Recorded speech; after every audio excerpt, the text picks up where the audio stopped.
Boa noite, boa noite, boa noite.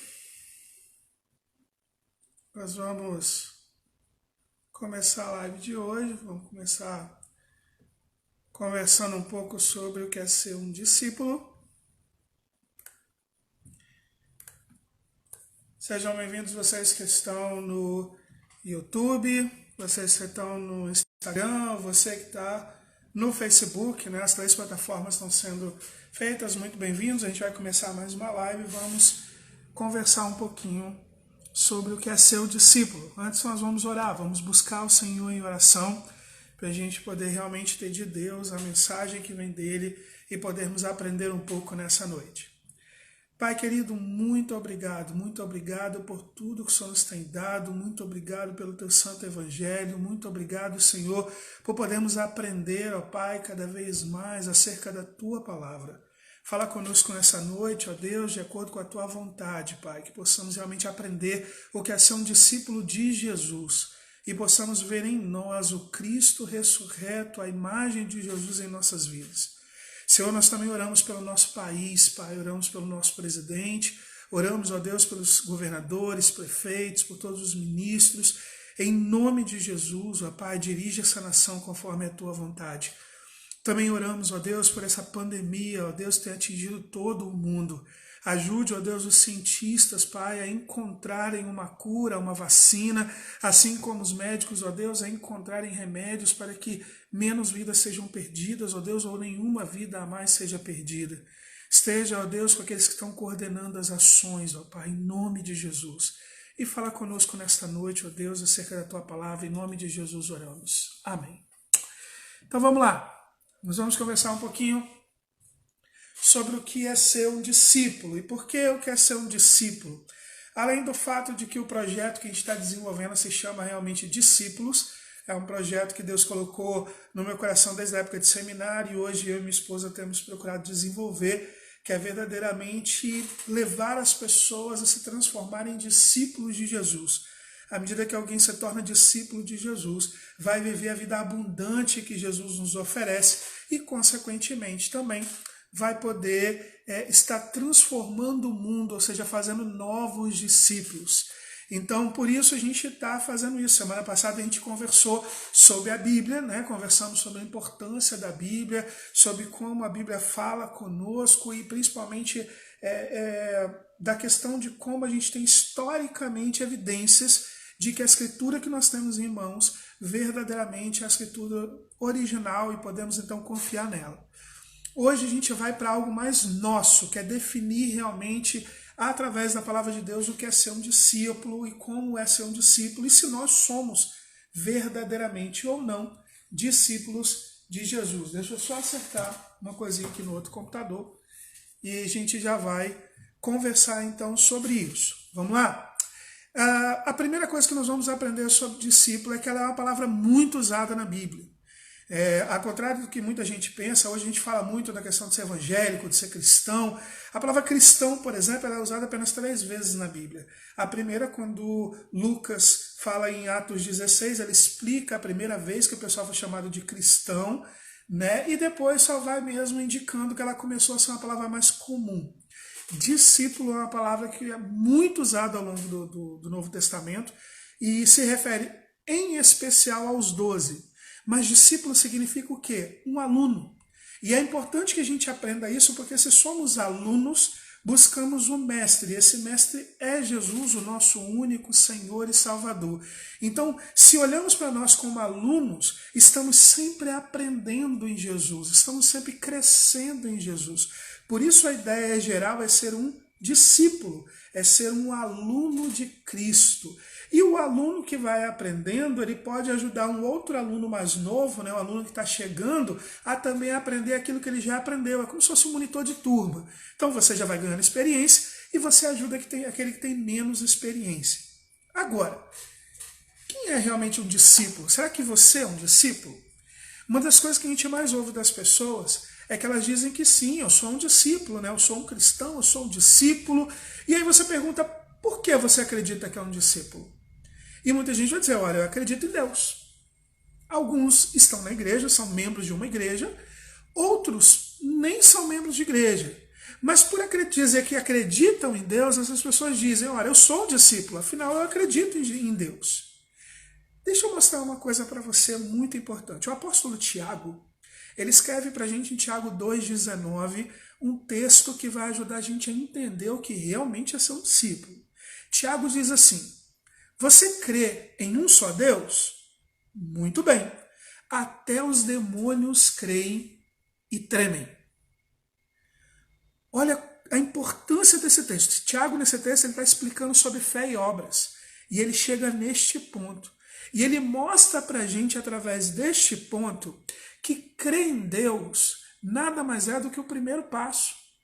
Por quê? Porque Tiago coloca assim, ok, você crê no único Deus, mas os demônios também creem. E eles não só creem, eles tremem.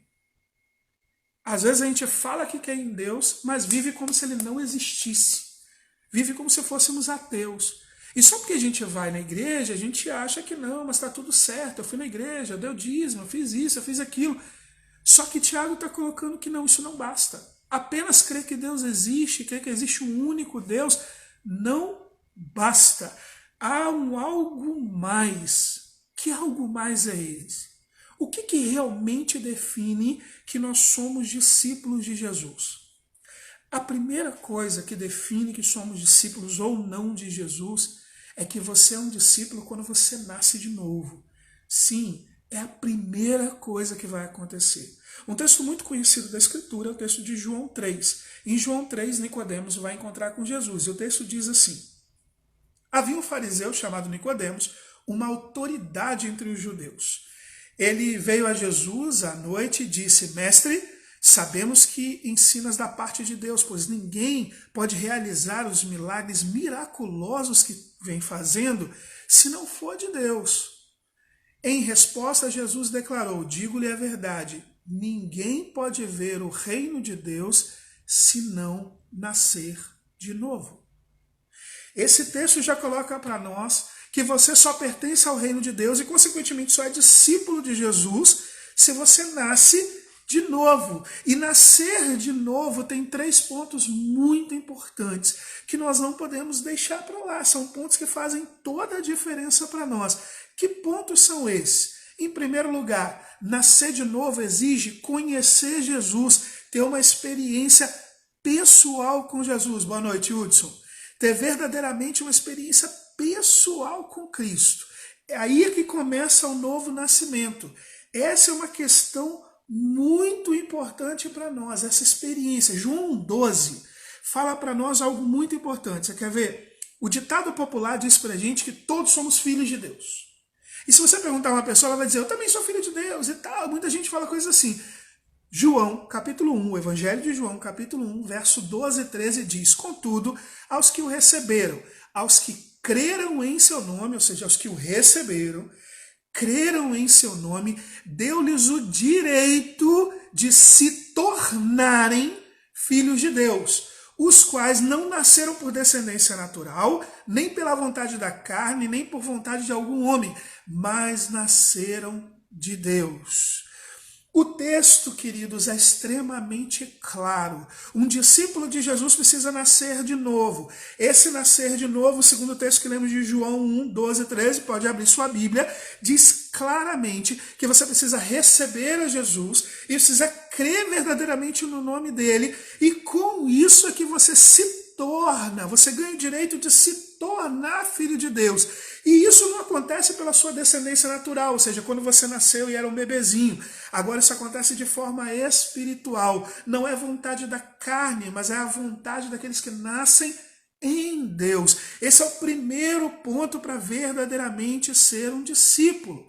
E aí a gente vê que isso acontece por quê? Porque eu só posso nascer de novo em Cristo. João capítulo 14, verso 6 diz, respondeu-lhe Jesus, eu sou o caminho, a verdade e a vida. E ninguém, Jesus é claro, ninguém vem ao Pai se não for por mim. Então, tudo isso é direto. Paulo falando a Timóteo, por exemplo, a gente vai usar muito a Bíblia para mostrar o que é um discípulo, porque o que determina o que é um discípulo é a palavra de Deus, não sou eu. Paulo falando a Timóteo, ele diz, há um só Deus e um só mediador entre Deus e os homens, é Jesus Cristo, o homem, o qual se entregou a si mesmo como resgate por todos. Esse foi testemunho dado por seu próprio tempo. Não há como ir a Deus, não há como ser do reino, não tem como ser filho de Deus, não pode ser discípulo àquele que não teve uma experiência pessoal de receber a Jesus, entregando sua vida totalmente a Ele, porque crê nele, porque confia nele. E isso é de forma direta. Não tem como você ser discípulo de alguém que você não conhece. E você só conhece a Jesus quando ouve a mensagem dele, a fé vem ao seu coração e aí você o recebe no seu coração. Então, se é discípulo de Jesus, tem que conhecer de forma pessoal a Jesus. Paulo diz que isso acontece como? Em Romanos 10, versos 9 e 10, Paulo diz assim: se confessar com a sua boca que Jesus é o Senhor e crer em seu coração que Deus o ressuscitou entre os mortos, então você será salvo. Porque com o coração você crê para a justiça e com a boca você confessa para a salvação. É assim. Você crê verdadeiramente, então você confessa, você entrega a sua vida. E ao fazer isso, você faz isso publicamente. É daí que inclusive vai vir o batismo e tudo mais, que a gente não vai entrar nessa questão hoje. Mas você faz isso publicamente, você crê, você o confessa, você entrega a sua vida totalmente. Isso tudo começa assim. Eu o conheço pessoalmente, e ao conhecê-lo pessoalmente, é que verdadeiramente eu posso ser discípulo. Eu não posso ser aluno de um mestre que eu não conheço. Logo, eu não posso ser um discípulo, que é um aluno, um aprendiz. Eu não posso ser discípulo de Jesus se eu não conhecer Jesus. Essa é a primeira parte desse ponto. O nascer de novo, essa questão de nascer de novo tem uma segunda parte. Elas não acontecem necessariamente assim. Acontece uma coisa, acontece outra, acontece outra. Elas acontecem juntas. Eu estou separando em partes para ficar mais didático. Que segunda parte é essa? Essa é a base dessa história toda. A morte do eu. E uma das coisas mais difíceis do ensinamento de Jesus. A morte do eu causa o problema que nós vemos hoje na igreja brasileira como um todo. Não só na igreja brasileira, mas um problema mundial. Nós não queremos a morte do eu. A nossa natureza guerreia contra a morte do eu. Jesus diz isso para nós, né, registrado por Lucas, em Lucas 9, 23 e 24, e diz assim: Jesus dizia a todos, se alguém quiser acompanhar-me, negue-se a si mesmo, tome diariamente a sua cruz e siga-me, pois quem quiser salvar a sua vida, perderá, mas quem perder a sua vida por minha causa, este a salvará. Jesus coloca isso de forma direta. É importante a gente entender que isso é um ponto-chave. Esse é o ponto-chave. Por quê? Porque a morte do eu mostra, em primeiro lugar, não há novo nascimento se não houve morte do eu, porque é nascer de novo. Então não tem novo nascimento se não houve morte do eu. Ao mesmo tempo, não haverá uma mudança de vida, que é característica de ser um discípulo, se não houver a morte do eu. Porque a mudança de vida, a metanoia, toda a mudança da nossa forma de pensar e de agir, ela é consequência da gente morrer para que renasça uma nova pessoa. E essa nova pessoa renasce em Cristo. Vamos entender melhor isso? A morte do eu, o negar o eu, é quando uma pessoa, e a palavra grega usada, ela diz que é uma pessoa que perde o interesse de si mesma. Você realmente perde quem é. A pessoa morre para si mesmo. Ao morrer para si mesmo, você se liberta das preocupações deste mundo. Boa noite, Raquel. Ao morrer para si mesmo, você se liberta das preocupações desse mundo, você se liberta de tentar agradar as pessoas, você se liberta da ditadura da carne, você se liberta da ditadura do pecado e das pessoas que te perturbam. Enfim, a morte do eu nos libera e nos liberta para poder viver uma nova vida em Cristo. Essa é a diferença. Essa é a questão da importância. Então é necessário morrer para nascer de novo, como uma semente. Quando você coloca a semente na terra, ela morre para que nasça a planta. É isso que acontece com ela, isso acontece conosco. O apóstolo Paulo, ao compreender tudo isso, ele expressa para nós em Gálatas capítulo 2, verso 20. Paulo diz assim: eu fui crucificado com Cristo. Assim, já não sou eu mais que vive, mas é Cristo que vive em mim. A vida, então, que agora eu vivo no corpo, eu vivo pela fé no Filho de Deus, que me amou e se entregou por mim. Todas as pessoas que nascem de novo morrem para si mesmas. Ao morrer para si mesmas, podem dizer como Paulo: eu morri naquela cruz com Jesus. Então essa vida que eu estou vivendo no corpo, ela não é mais minha, não sou mais eu, mas Cristo vive em mim. O que significa isso? Eu quero que vocês entendam bem. Se eu morri e Cristo vive em mim, significa que a minha vontade tem que morrer. Significa que os desejos da minha carne têm que morrer. Aliás, significa que morreu. Significa que os sonhos que eu tinha morreram. Significa que os gostos que eu tinha morreram. Significa que o aprendizado que eu tive morreu. Por isso Paulo, inclusive, vai dizer: olha, eu sou alguém que era fariseu, estudei muito, eu considero tudo isso como esterco diante de Cristo. Tudo precisa morrer. Até mesmo as preferências políticas que as pessoas têm. Nossas vontades, nosso jeito, ele vai morrer. Ele morrendo é Cristo que vive em nós. Paulo explica isso na mesma carta de Gálatas. Vamos ao capítulo 5 de Gálatas, versos 24 a 25. Paulo diz assim: os que pertencem a Cristo Jesus crucificaram a carne com as suas paixões e seus desejos. Se vivemos pelo Espírito, andemos pelo Espírito. Olha, a Bíblia é clara, queridos. A Bíblia é clara. Às vezes é tão difícil exatamente porque ela é clara. Se eu estava acostumado a xingar, eu não xingo mais, porque morre a carne, meus desejos e paixões. Se eu estou acostumado a ficar, se quem roubava, deixa de roubar. Quem mentia, deixa de mentir. Quem faz algo contra alguém, para de fazer. Porque a Bíblia está dizendo claramente para a gente que quem pertence a Cristo Jesus crucifica a carne, crucifica suas paixões, crucifica seus desejos. Um discípulo de Jesus é aquele que crucifica seus desejos, sua carne e sua forma. É isso. Mais claro do que isso, é impossível. Então aqui a gente começa a entender que a vida do verdadeiro discípulo começa quando morre o eu, quando vem o nascer de novo. Isso implica abandonar essas coisas, tudo que antes eu achava que era certo. Eu quero dar um exemplo para vocês nos 12 discípulos. Vou dar um exemplo, porque quarta-feira eu estou dando estudo sobre os discípulos, né?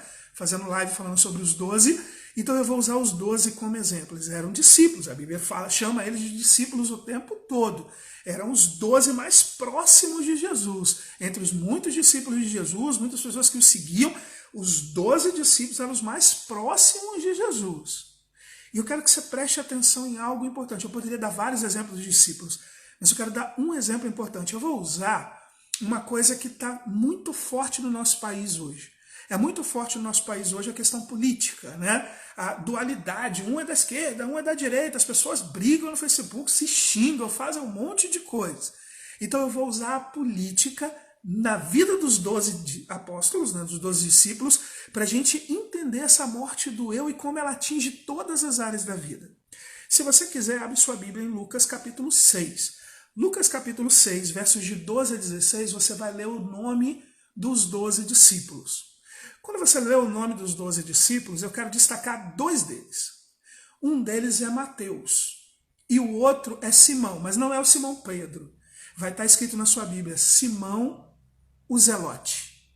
Então vamos destacar esses dois. E por que esses dois? Mateus, quando a gente lê no próprio livro de Mateus, você vai descobrir que Mateus era publicano. O que era um publicano? Ele era um cobrador de impostos.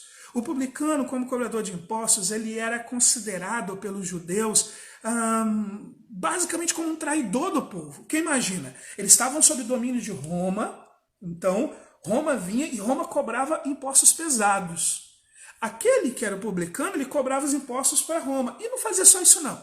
Os publicanos costumavam roubar o povo também. Então, os judeus não gostavam dos publicanos. Eles eram cobradores de impostos, eles eram traidores dos judeus.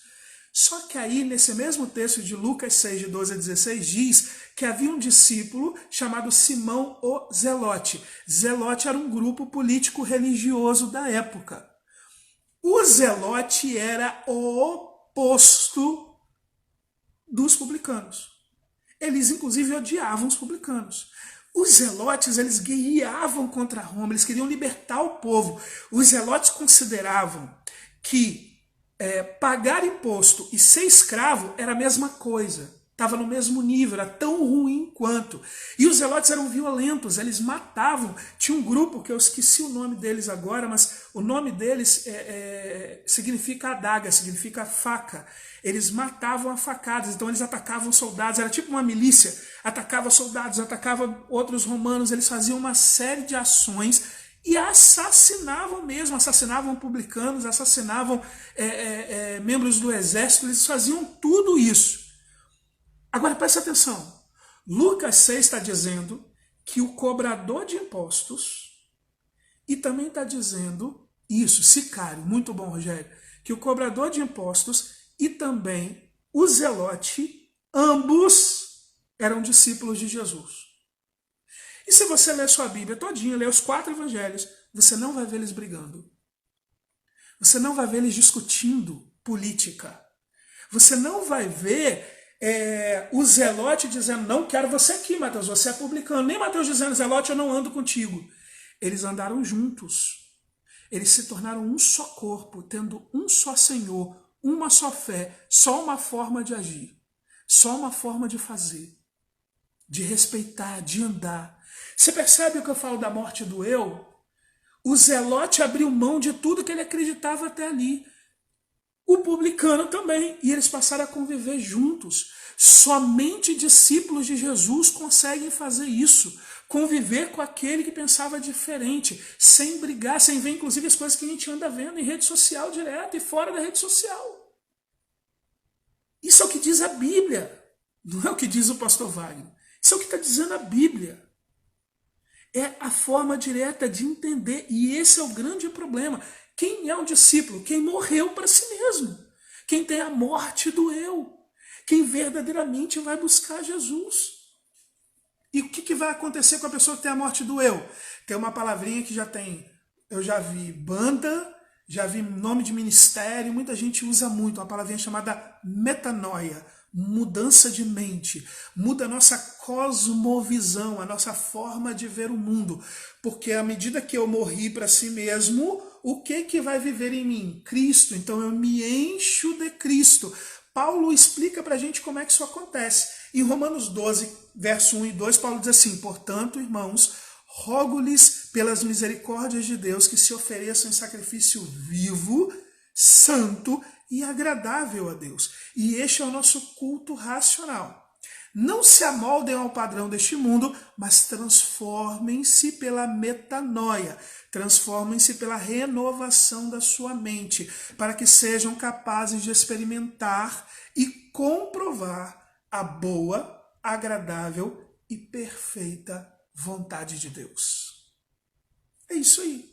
Um discípulo, então, ele morre para si mesmo, que é o que Paulo diz, eu morri com Cristo na cruz e agora Cristo vive em mim. Há uma renovação na minha forma de pensar. Consequentemente, se eu mudo a minha forma de pensar, a minha forma de ver o mundo, eu também mudo a minha forma de agir. Entende por que a morte do eu é a base? A morte do eu mostra que verdadeiramente você conheceu a Jesus e nasceu de novo. E a morte do eu mostra que você vai ter uma mudança de vida, que é uma consequência natural da morte do eu. Nós precisamos entender isso. Agora, como que eu vou renovar minha mente? Como é que vai ter isso tudo? Através da palavra de Deus.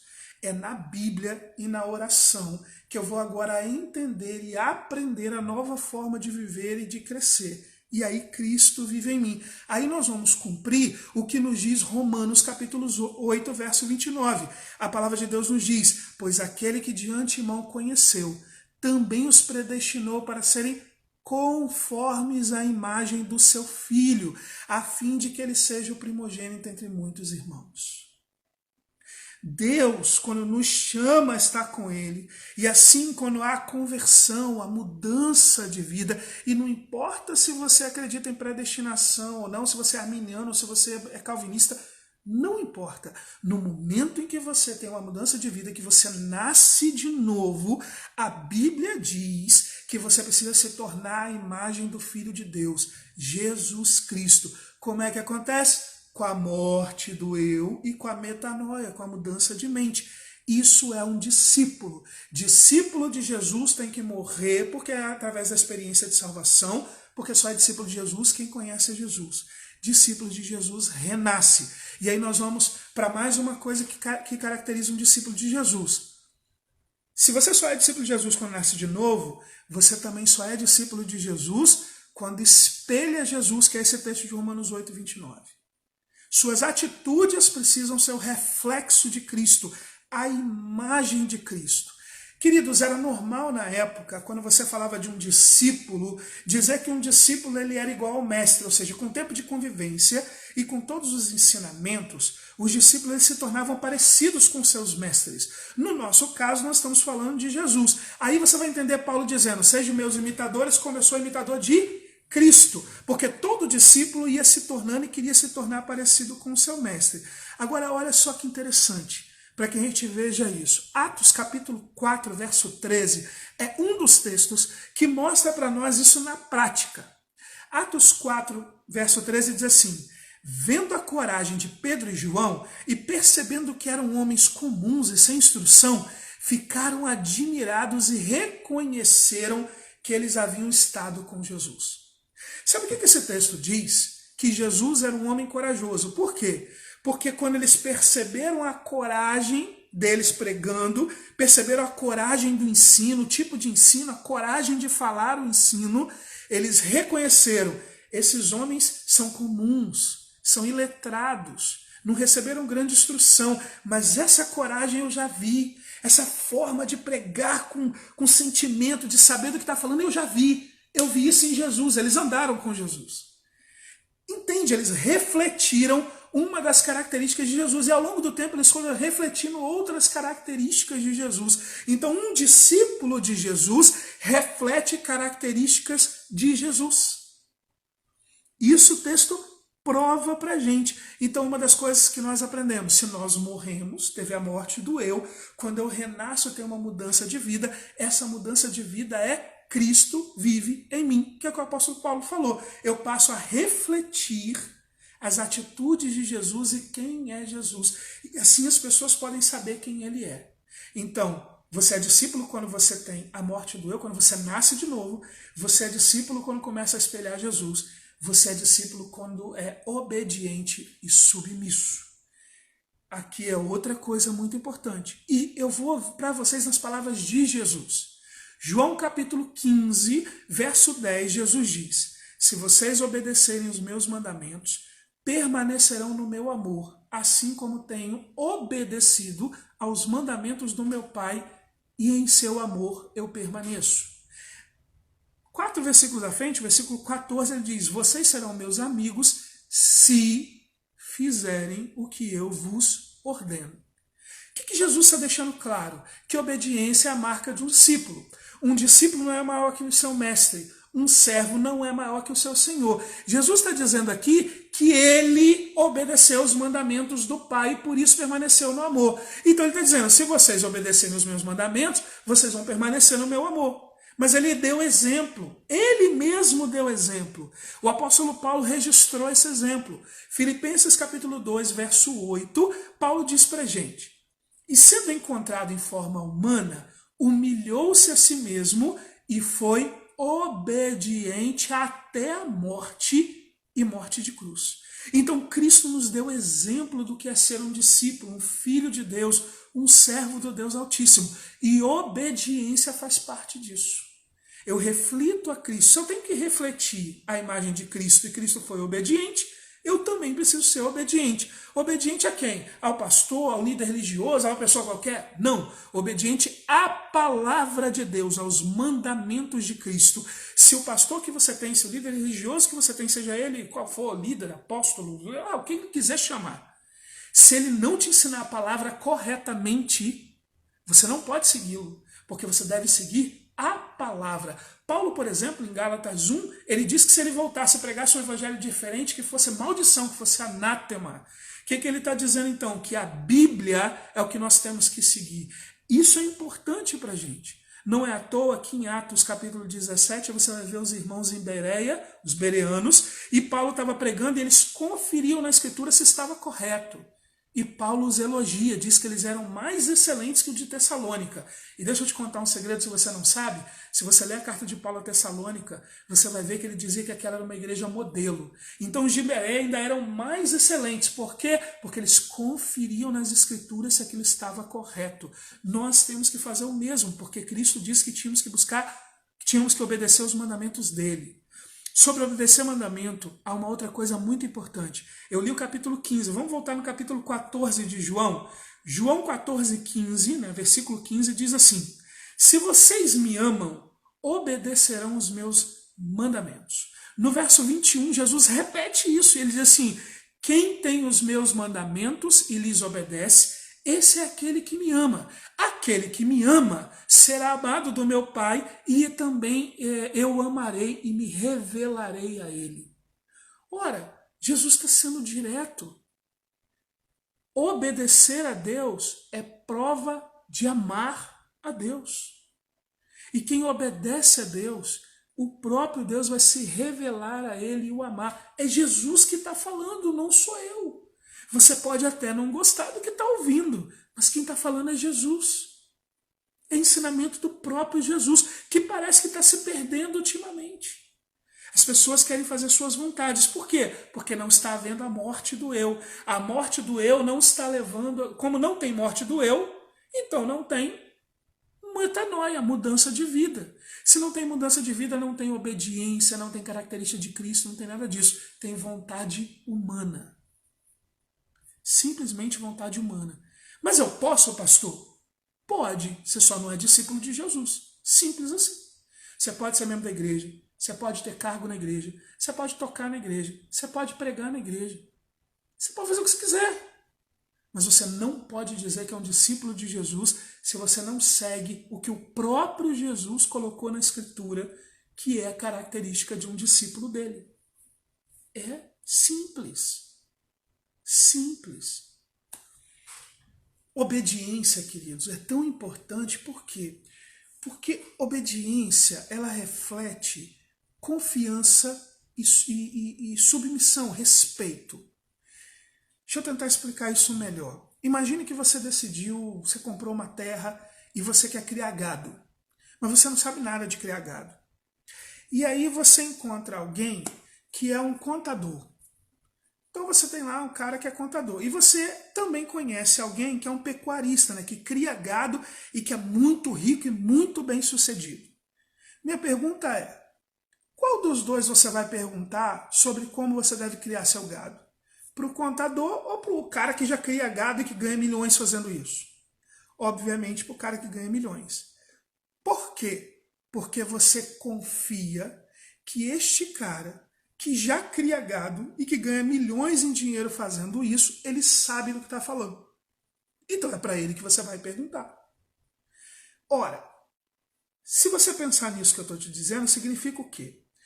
Que se você ler a Bíblia, na hora que você vai tomar uma decisão, você ignora a Bíblia, que são os mandamentos de Jesus, e faz a sua vontade, você está dizendo claramente que você não confia em Jesus, não confia que os mandamentos dele dão certo e que você não o respeita e se considera superior a ele, porque a sua vontade é melhor. Mas discípulo não é um aluno? Se discípulo é um aluno, ele segue o seu mestre, ele respeita o seu mestre, ele admira o seu mestre, ele obedece o seu mestre. Entende? Quando eu desobedeço os mandamentos de Jesus, eu declaro que não confio nele. eu declaro que ele não sabe nada, que eu sei e que eu confio na minha vontade. Isso não é ser discípulo. Pense nisso. Quinta característica de um discípulo é que você é um discípulo quando você ama. Bom, eu disse para você que você precisa refletir quem é Jesus e precisa obedecer a Jesus. João capítulo 13, versos 34 e 35, Jesus diz: um novo mandamento lhes dou. Amem-se uns aos outros como eu os amei. Vocês devem amar-se uns aos outros. Com isso, todos saberão que vocês são meus discípulos se vocês se amarem uns aos outros. Jesus deixou claro.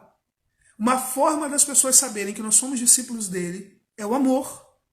Nos amar, amar uns aos outros. Não é à toa que o próprio João, quando escreve a carta dele, ele vai dizer: se você não ama seu irmão que você vê, você também não ama Deus que você não vê. É mentira. João deixa isso muito claro na carta dele. Aqui ele está falando do próprio Jesus. Então vamos pensar sobre isso. Amor é a característica de quem verdadeiramente é um discípulo. É como se fosse um uniforme. Se você usa o uniforme do Flamengo, vão dizer que você é flamenguista. Se você usa o uniforme do Vasco, vão dizer que você é vascaíno. Se você usa o uniforme do Botafogo, vão dizer que você é botafoguense. Amor é o uniforme do discípulo para dizer que verdadeiramente ele é discípulo de Jesus. Quem não ama não é discípulo de Jesus, e o próprio Jesus está dizendo: com isso saberão que vocês são meus discípulos, se vocês se amarem uns aos outros. Ora, queridos, Jesus nos amou de tal forma que deu a vida por nós. Um discípulo, ele revela as características do seu mestre. Logo, um discípulo precisa amar as pessoas como Jesus também o amou. É como uma questão matemática. É uma lógica. Nós, então, precisamos aprender a amar as pessoas como Jesus amou. Onde é que nós aprendemos isso? Na Bíblia. Através da oração e da leitura da palavra, nós vamos ver como Jesus amou. Para simplificar, amar é um mandamento. Amar não é um sentimento. Eu sei que o mundo tenta ensinar para a gente que amor é um sentimento. Mas amor não é um sentimento. E como é que eu posso provar isso? Primeiro que se você ler 1 Coríntios 13, você vai ver que lá tem parte de sentimentos e um monte de comportamento. Segundo, se amor fosse um sentimento, Jesus não daria uma ordem. Como que nós podemos cumprir uma ordem se eu não controlo o sentimento? Sentimento é algo que ninguém controla. Então como é que eu cumpriria uma ordem se fosse sentimento? Jesus deu uma ordem: ame o seu inimigo. Você gosta do seu inimigo? Claro que não. E ele diz que você precisa amá-lo. Então o amor precisa ser um tipo de comportamento que vai refletir Jesus. 2 motivos. É um mandamento e às vezes é um mandamento de coisas que a gente não gosta. Pensando sobre isso, ou com base nisso, a minha pergunta para vocês nessa noite é: se amor é um comportamento, seu comportamento nas redes sociais revelam que você é um discípulo de Jesus, que você ama, ou revela outra coisa? Se amor é um comportamento, a maneira como você responde às pessoas que discordam de você vão revelar o amor de Jesus, então você é um discípulo, ou revela outra coisa? Se o amor é um mandamento, a maneira como você trata a sua família revela Jesus ou revela outra coisa? Se o amor é um mandamento, a maneira como você trata o seu irmão na igreja, quando ele acerta ou quando ele erra, vai revelar Jesus ou vai revelar outra coisa? Essa e muitas outras perguntas você precisa se fazer para perceber se você tem revelado Jesus ou não. Vamos à 6ª e última característica de um discípulo de Jesus. Então, um discípulo de Jesus, ele tem que nascer de novo, porque a gente não pode ser discípulo de Jesus se não o conhece. Um discípulo de Jesus, ele reflete a Jesus, como diz Romanos 8:29, ele precisa ser a imagem do Filho. Um discípulo de Jesus, ele obedece e é submisso aos mandamentos de Cristo, porque confia nele. Um discípulo de Jesus, ele ama as pessoas assim como ama a Jesus. Um discípulo de Jesus tem que gerar frutos. João capítulo 15, versos 5 e 6 diz: eu sou a videira e vocês são os ramos. Se alguém permanecer em mim e eu nele, esse dá muito fruto, pois sem mim vocês não podem fazer coisa alguma. Se alguém permanecer em mim, será como o ramo que é jogado. Se alguém não permanecer em mim, será como o ramo que é jogado fora e seca. Tais ramos são apanhados e lançados fora no fogo. Esse versículo é simples. Esse versículo é direto. Essa palavra de Jesus não deixa margem para dúvida. Jesus diz então que todo discípulo precisa reproduzir. Todo discípulo precisa dar fruto. E Jesus coloca algo muito importante. Ele diz que ele, Jesus, é a videira. Nós somos o ramo. A videira ela vai levar a seiva, vai levar tudo, e o ramo vai dar fruto. Pensa numa árvore. Jesus é aquele tronco, ele é a videira como um todo. Ele leva as seivas. Nós somos os galhos. É no galho que nasce o fruto. E esse fruto nasce porque vem a seiva do tronco da árvore para nós. Então, o que Jesus está colocando? Se nós damos fruto, isso mostra que nós estamos permanecendo em Cristo. O galho que está na árvore recebe a seiva, todos os nutrientes, e ali ele dá o seu fruto. Se você dá fruto, isso prova, é Jesus falando, isso prova que você permanece nele, porque o próprio Jesus diz, se alguém permanecer em mim e eu nele, esse dará fruto. Por outro lado, o próprio Jesus está dizendo que se você não permanecer nele, você não tem fruto. Se não tem fruto, ele corta e lança fora. Em outras palavras, Jesus está dizendo que uma pessoa que não dá fruto não é um discípulo. Todo discípulo o acompanha. Todo discípulo aprende com ele. Todo discípulo está nele. Se está nele, dá fruto. É Jesus falando. O mesmo capítulo 15 de João, verso 16, nos diz: vocês não me escolheram, mas eu escolhi a vocês para irem e darem fruto, fruto que permaneça, a fim de que o Pai lhes conceda o que pedirem em meu nome. Novamente Jesus coloca que ele nos enviou para dar fruto. Mas que fruto é esse, pastor? Que fruto é esse, você que está me assistindo? De que fruto ele está se referindo? Ora, Jesus quando chamou Pedro, por exemplo, para ser discípulo dele, o que ele disse? Pedro estava pescando lá, peixinho na boa e tal, jogando a rede, e Jesus fala, me segue que eu farei pescador de homens, de pessoas. O fruto aqui, dentro de todo o contexto do capítulo, mostra que Jesus estava se referindo a pessoas. É a mesma coisa que em Mateus, está registrado em Mateus 28, 18 a 20, uma ordem dada por Jesus. Ele diz, é-me dado todo o poder no céu e na terra, portanto, ide, fazei discípulos de todas as nações, batizando-os em nome do Pai, do Filho e do Espírito Santo, e ensinando-os a obedecer todas as coisas que eu vos ordenei, e então estarei com vocês até o fim dos tempos. Ordem de Jesus é fazer discípulo. Um discípulo gera fruto. Que fruto é esse? Um outro discípulo. Discípulo de quem? Um discípulo de Jesus, porque ele vai aprender a seguir Jesus e vai aprender a obedecer os mandamentos de Jesus. Gente, isso é tão importante que se você pegar Atos capítulo 1, verso 8, você vai perceber que o Espírito Santo nos foi dado para a mesma coisa. Tem gente que acha que o Espírito Santo foi dado para dar espetáculo, para mostrar dons, para fazer milagres. Mas Atos 1:8 diz, mas receberão poder quando o Espírito descer sobre vocês, e serão minhas testemunhas, tanto em Jerusalém, em toda a Judéia e Samaria, até os confins da terra. Os curas e milagres, ou qualquer coisa que o Espírito Santo faz, tudo tem um único propósito, dar fruto, fazer novos discípulos, levar pessoas à salvação. Esses textos não deixam dúvidas. Não deixam dúvidas que Jesus diz que nós temos que reproduzir, ou seja, temos que dar fruto, são novas pessoas que vão ser discipuladas.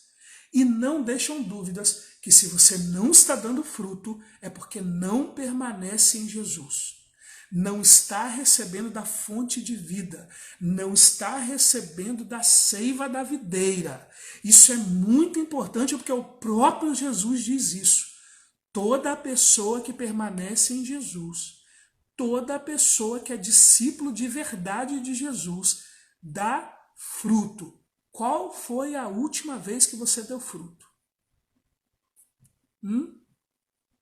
Qual foi a última vez que você fez um discípulo de Jesus? Que você levou a mensagem de salvação para alguém. E que quando essa pessoa recebeu a Jesus, você ensinou a observar, ou seja, a guardar, a obedecer todas as coisas que Jesus mandou. Qual foi a última vez que você fez isso? Isso é muito sério. Um discípulo de Jesus dá fruto. E eu vou acrescentar algo para você. Você sabe que você está sendo discípulo de Jesus quando você dá fruto, que é fazer um novo discípulo de Jesus. Mas sabe quando você realmente percebe que você cresceu e está adquirindo maturidade como discípulo? Quando aqueles discípulos que você está produzindo para Jesus, eles começam também a fazer novos discípulos. Isso significa que você realmente ensinou aquela pessoa a ser um discípulo de Jesus. Porque se um discípulo de Jesus tem que produzir fruto, quando aquele discípulo produz fruto, ele se tornou um discípulo de Jesus verdadeiramente. Isso significa que você é um discípulo de Jesus e um discípulo que aprendeu a reproduzir corretamente novos discípulos de Jesus. Em tudo isso nós aprendemos se é realmente ser ou não ser um discípulo. Você é realmente um discípulo de Jesus? Essa é uma pergunta que você tem que responder para si mesmo. Só você pode dizer. Eu tentei simplificar o máximo possível o que é um discípulo de Jesus. Um discípulo de Jesus, então, ele morre para si mesmo. Ele tem que nascer de novo. E ao nascer de novo, ao morrer para si mesmo, ao abrir mão de tudo isso, como Paulo falou, fui crucificado com Cristo naquela cruz, agora não sou eu mais que vive, mas Cristo vive em mim. Esse discípulo, então, se enche de Jesus, se enche através da Bíblia, se enche através da oração. Esse mesmo discípulo agora começa a se tornar a imagem de Cristo, porque é Cristo que vive nele. Essa imagem vai ser percebida pelas pessoas. Esse mesmo discípulo segue o exemplo do seu mestre, que obedeceu até a morte e morte de cruz. Então o discípulo obedece os mandamentos de Cristo registrados na sua palavra, a Bíblia Sagrada. Esse mesmo discípulo, então, ele vai gerar frutos. Aliás, ele vai amar como Cristo amou. E por último, ele vai gerar frutos, que são novos discípulos de Jesus. E em tudo isso, você verdadeiramente saberá que você é um discípulo. Medite sobre isso. Medite nos textos que eu falei. Medite em toda essa palavra de Deus, para ver se verdadeiramente é um discípulo. Que Deus abençoe muito a sua vida e a vida da sua família. Que você consiga realmente verificar o que é um discípulo. E olha, se você verificar na sua vida que você não tem sido discípulo de Jesus, conforme a palavra dele diz, hoje é tempo de mudar.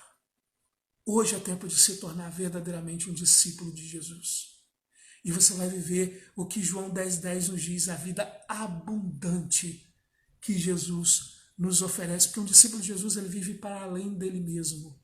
E isso vai transformar a sua realidade e a realidade de quem estiver em volta da sua vida. Deus abençoe. Quero orar por você para a gente encerrar. Vamos orar? Pai querido, muito obrigado pela tua palavra. Muito obrigado pelo aprendizado que temos na tua palavra.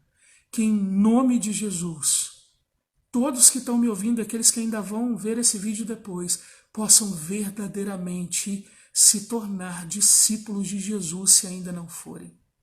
Que nós possamos corrigir nossa forma de ser através da tua palavra, através do teu Espírito. Que possamos verdadeiramente refletir Jesus em nossas palavras e em nossas atitudes. E que o teu nome seja honrado através das nossas vidas e possamos produzir muitos discípulos de Jesus. Assim eu oro em nome de Jesus. Amém. Muito obrigado pela tua presença, seja pelo YouTube, pelo Facebook ou aqui pelo Instagram. E se você quiser propor novos vídeos, novas lives ou novas formas de poder estudar a palavra de Deus, manda uma mensagem para mim. Pode usar o Instagram, pode usar o YouTube, pode usar o WhatsApp, pode usar o Facebook. Manda uma mensagem, manda a ideia, o que você gostaria de aprender, o que você gostaria que eu falasse na live, ou que de repente eu pudesse fazer algum vídeo e a gente vai estudar e vai aprender na palavra de Deus, porque é através dela que nós vamos crescer como verdadeiros discípulos de Jesus. Então, se prepara aí e vamos crescer, vamos aprender em Cristo Jesus. Amém? Deus abençoe. Até a semana que vem, se Deus quiser. Tchau, tchau.